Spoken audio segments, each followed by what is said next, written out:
Então, saindo um pouco da parte mais conceitual, a gente entra na questão sobre o registro contábil, que, como vimos, é fundamental para o contador realizar uma boa contabilidade, registrando de forma adequadamente tudo o que acontece dentro da organização. A lógica seria mais ou menos da seguinte forma: tudo o que acontece que está envolvido dentro da organização, a contabilidade vai fazer o registro de forma correta. Esses registros são utilizando as contas contábeis, né? Então, as contas de ativo, conta de passivo, conta de patrimônio líquido e as contas de resultado, né? As contas de receita e as contas de despesa. Então, nesse registro, a gente pode dizer que é a parte inicial, né? Que é feita pela organização para que gere os informativos que nós vamos ver nas próximas aulas. Então, esses informativos, né, o que a gente vai ver aqui é o balanço patrimonial, a DRE e a demonstração do fluxo de caixa. Vamos ver esses três, porém existem outros. E nesse registro é onde serão informados a vocês, os usuários, né, o que está acontecendo dentro da organização. Então, cada demonstrativo desse, ele vai trazer vamos dizer assim, uma situação, né, da empresa. O balanço patrimonial, como o próprio nome já diz, ele vai trazer a situação patrimonial da organização. A demonstração de resultado, ele vai trazer informações mais econômicas, né, se a empresa teve lucro, se a empresa teve prejuízo. A demonstração do fluxo de caixa vai trazer informações sobre o fluxo do dinheiro dentro da organização, né? De que forma esse dinheiro ele foi movimentado dentro da organização, tá? Então, entrando aqui no registro, alguns termos são importantes, né? O termo do capital, né? Que em contabilidade esse termo ele significa recursos. E dentro da análise ainda do balanço patrimonial, observando esse demonstrativo, a gente precisa entender dois termos bem importantes, né? Tá aqui para vocês. Um é o capital próprio e o outro é o capital de terceiros. O capital próprio ele denota recursos que sejam ou financeiros ou materiais dos proprietários da organização, ou seja, dos sócios ou acionistas da empresa. A gente precisa ter em mente uma coisa para poder entender esse conceito de capital próprio. Geralmente uma empresa ela é composta de sociedade, né? Então vamos dizer que duas pessoas elas desejam formar uma organização. Então duas pessoas são duas pessoas físicas. Então você tem o seu dinheiro de pessoa física e vocês se unem para constituir uma empresa, que é uma pessoa jurídica, é um PJ. Então, se para constituir essa empresa será necessário 50 mil reais de investimento inicial, isso quer dizer que esse valor, que é o capital próprio da empresa, será constituído através de quem? Dos sócios. Então, cada um, digamos, se forem dois, cada um vai inserir dentro dessa pessoa jurídica 25 mil reais. Então, olhando agora para essa PJ que foi constituída, essa empresa que foi aberta, a gente diz que existe um capital que é próprio da organização no valor de 50 mil reais. Então, todo o dinheiro que está lá no patrimônio líquido, na parte de capital social da empresa, a gente diz que é o capital próprio. É tudo que a PJ tem lá de recursos para ser utilizado nas suas demandas diárias, né? Então, tudo que está lá envolvido no capital social da empresa está se referindo ao capital próprio, ou seja, tudo aquilo que os proprietários, sócios ou acionistas, né, se for uma empresa por ações, eles inseriram lá na empresa. Já o capital de terceiros, eles significam recursos de outras pessoas aplicados na empresa. Então, voltando ao nosso exemplo, a empresa tem 50 mil, né, de constituição, capital que os sócios foram lá e colocaram dentro da empresa, depositaram esse valor. Por exemplo, Porém, a empresa percebeu que esses 50 mil não foi suficiente para aplicar em recursos, né, dentro da organização. Então, ela busca terceiros, né, para poder buscar mais capital. Que terceiro seria esse? Ela pode ir em busca de um banco para financiar um veículo. Então, eu não quero usar esses 50 mil que está lá no meu capital social. Então, eu vou no banco. Eu posso também ir lá nos meus fornecedores, comprar meus materiais que eu preciso e não pagar, não utilizar meu capital próprio. Então, eu gero uma obrigação na conta de fornecedores, por exemplo. Então, a gente diz que são capitais de terceiros que foram utilizados para aplicar em alguma coisa. Então, todos os recursos que entram em uma empresa passam pelo passivo e patrimônio líquido, né? A gente tem uma figurinha que vocês vão entender melhor isso. Os recursos são originados dos proprietários. As aplicações dos recursos estão evidenciadas no meu ativo. Então, lembram lá da estrutura do balanço patrimonial, onde de um lado eu tenho o meu ativo, que são o quê? Todos os meus bens mais os meus direitos. E aqui do outro lado eu tenho o meu passivo e o meu PL, que são todas as minhas obrigações. Entendendo essa lógica, é uma das análises que a gente faz no balanço patrimonial, é a ideia de origem dos recursos e aplicação dos recursos. Então, o que é que esse slide aqui está querendo dizer quando ele diz que todos os recursos entram na empresa pelo passivo? Então, aqui está a minha origem dos recursos. Então, a empresa precisa de dinheiro para poder funcionar. Então, a origem desses recursos pode ser capital próprio, que a gente viu que são capital de quem? Dos sócios da empresa, ou capital de terceiros, que pode ser banco, pode ser os fornecedores. Então, todo o dinheiro proveniente dessa empresa vai sempre constar no meu passivo. Então, se eu quero olhar a origem dos recursos da minha empresa, da empresa que eu estou analisando, ou da empresa que eu tenho interesse, eu olho para o meu passivo, observando capital próprio e capital de terceiros.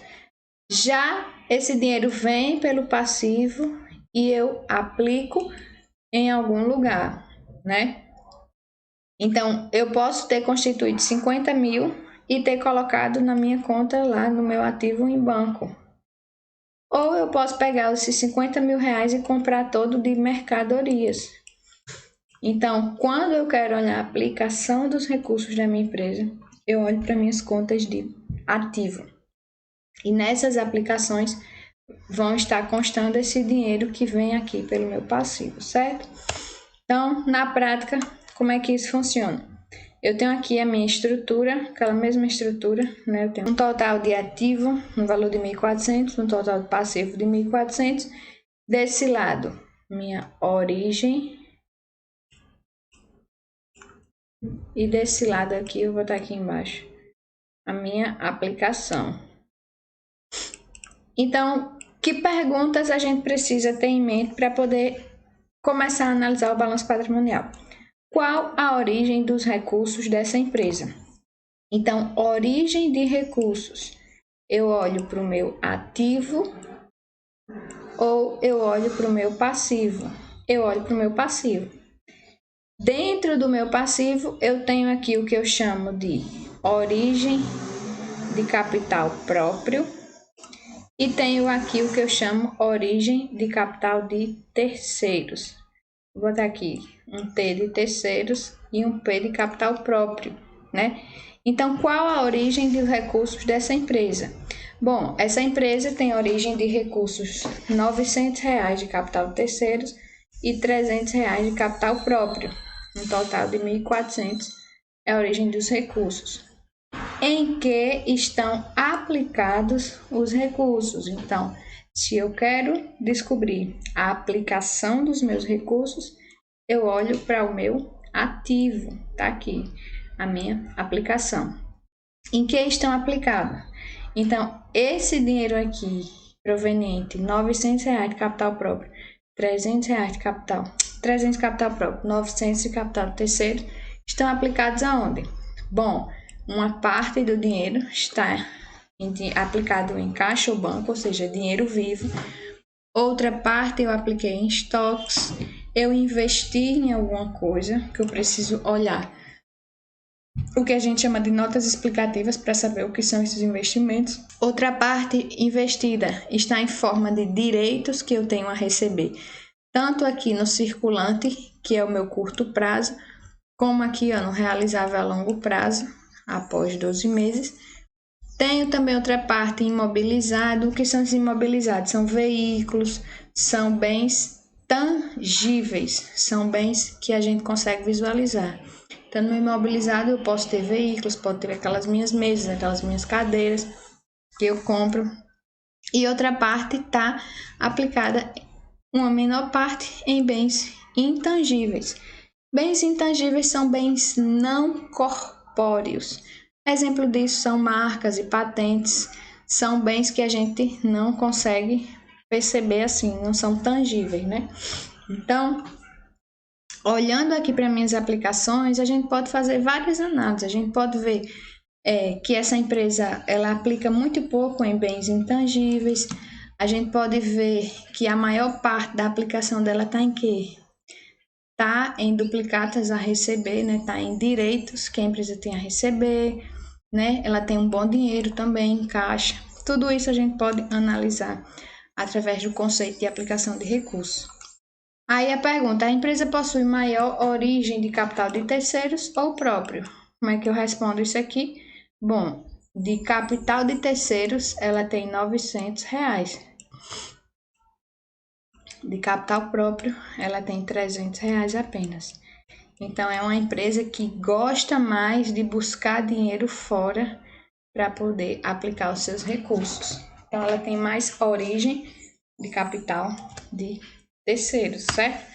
Então, é essa lógica que uma das análises que a gente precisa fazer ao olhar o balanço patrimonial. Questão fundamental sobre o balanço patrimonial é o conceito das contas que a empresa ela tem. Então, o que são as contas que estão lá inseridas no balanço patrimonial? Ela é a representação contábil de elementos patrimoniais de natureza igual ou semelhante. As contas elas vão representar o quê? Ativo, passivo, patrimônio líquido, receitas e despesas. Então, a gente tem duas classificações, as contas patrimoniais e as contas de resultado. As contas patrimoniais elas vão estar inseridas dentro do ativo, passivo e PL. Que demonstrativo é esse? Balanço patrimonial. Então, no balanço patrimonial, eu vou encontrar as contas patrimoniais, que vão representar o patrimônio da empresa, ou seja, os meus bens, os meus direitos e as minhas obrigações. Que exemplos? A conta caixa, a contas a receber, né, os direitos, salários a pagar, são exemplos de nome de contas patrimoniais. Já as contas de resultado são aquelas que alteram a situação líquida inicial da empresa, né? São as minhas receitas e as minhas despesas. Então, tudo aquilo que for classificado como receita e despesa, a gente diz que são grupos de contas de resultado. As contas são agrupadas conforme a natureza e característica para facilitar a leitura do balanço, né? Então, tudo que envolve a conta banco estará dentro da conta banco. Isso serve para que a gente identifique de forma melhor as informações que estão contidas no balanço. Então, é coerente somar o dinheiro em caixa com o dinheiro depositado em banco, pois ambos são disponíveis para a empresa. E a legislação brasileira estabelece 2 grupos de contas para o ativo e praticamente 3 grupos para o conta do passivo. Vamos ver esses grupos de contas. Então, aqui eu destrinchei mais. Então, vocês começam a perceber que agora existem mais contas que estão sendo evidenciadas para vocês dentro do meu grupo de ativo, dentro do meu grupo de passivo. Esse númerozinho que tem aqui não é à toa. Sempre nos balanços patrimoniais de todas as organizações vão seguir essa lógica. O grupo 1 é sempre o grupo do passivo, grupo 2, ou do ativo, grupo 2 é sempre o grupo do passivo, grupo 3 são sempre as contas de resultado.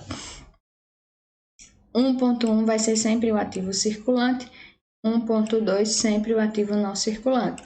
O mesmo voto no passivo, 2.1 sempre o passivo circulante, 2.1 sempre o passivo circulante, 2.2 sempre o passivo não circulante. Dentro desse grande grupo ativo circulante, nós temos o que chamamos de disponibilidades, clientes, estoques. Dentro do grande grupo ativo não circulante, sempre temos o realizável a longo prazo, investimentos, imobilizado, intangíveis. Do mesmo modo no passivo, dentro do grupo passivo circulante, temos os fornecedores, os empréstimos, as obrigações tributárias, obrigações trabalhistas. E dentro do grupo não circulante, temos sempre o exigível a longo prazo.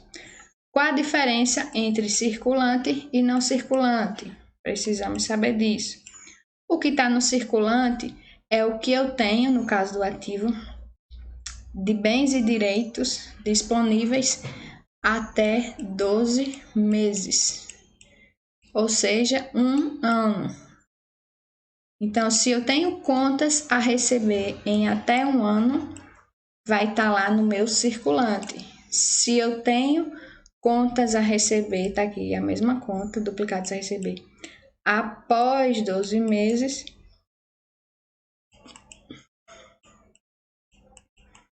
eu tenho isso aqui no meu não circulante. Isso serve para quê?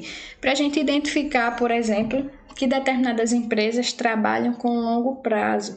Então, elas realizam vendas e o dinheiro demora a vir.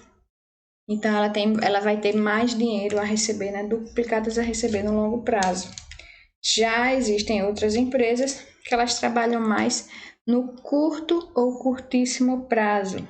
Então, todas as suas vendas, elas criam direitos para receber o mais rápido possível, certo? Então, essa estrutura vocês vão encontrar nos balanços que nós vamos analisar.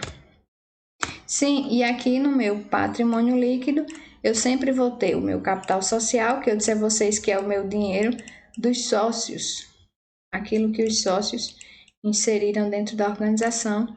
Vou ter lucros acumulados, que a gente vai ver que isso aqui vai vir da DRE, e tenho as minhas reservas. Então, ativo circulante, dinheiro disponível em poder da empresa e também todos os valores que serão transformados em dinheiro a curto prazo, certo? No ativo sempre vai ter essa lógica de transformar-se em dinheiro, né? Então, voltando aqui, duplicatas a receber no meu circulante vai se transformar em dinheiro mais rápido do que duplicatas a receber no longo prazo. Então, geralmente aqui no meu circulante eu tenho o que se transforma em dinheiro mais rápido. No meu não circulante, pode perceber que essas contas que aqui estão, a empresa não tem nenhuma intenção de transformar em dinheiro, né? Por exemplo, ela não compra computadores para se transformar em dinheiro. Pode se transformar? Pode, mas não é essa a intenção. A intenção é que a empresa se utilize disso aqui. Então, toda a disposição das contas está nessa lógica de se transformar em dinheiro mais rápido, né? Pode ver que a primeira conta é a conta caixa, que é o próprio dinheiro, e a última conta são marcas e patentes, que a empresa não tem intenção nenhuma de transformar isso em dinheiro. O ativo circulante é o grupo que gera dinheiro para a empresa pagar suas contas a curto prazo. Esse grupo é conhecido como capital de giro, né? Vocês já devem ter ouvido esse termo, pois seus itens estão sempre se renovando.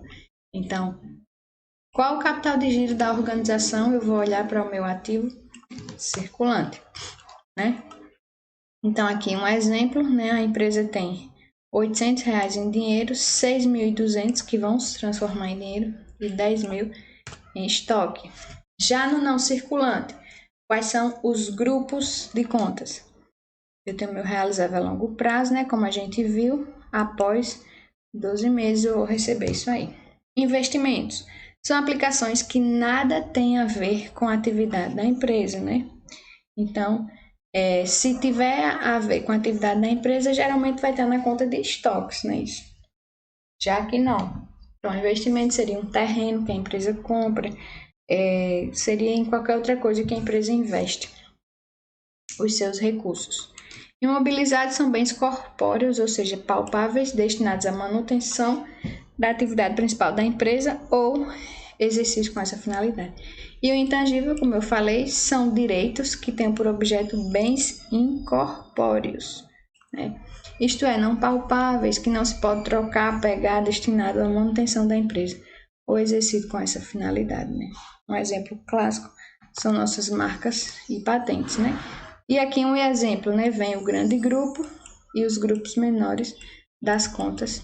Então, a gente vai encontrar no balanço a disposição dessa forma.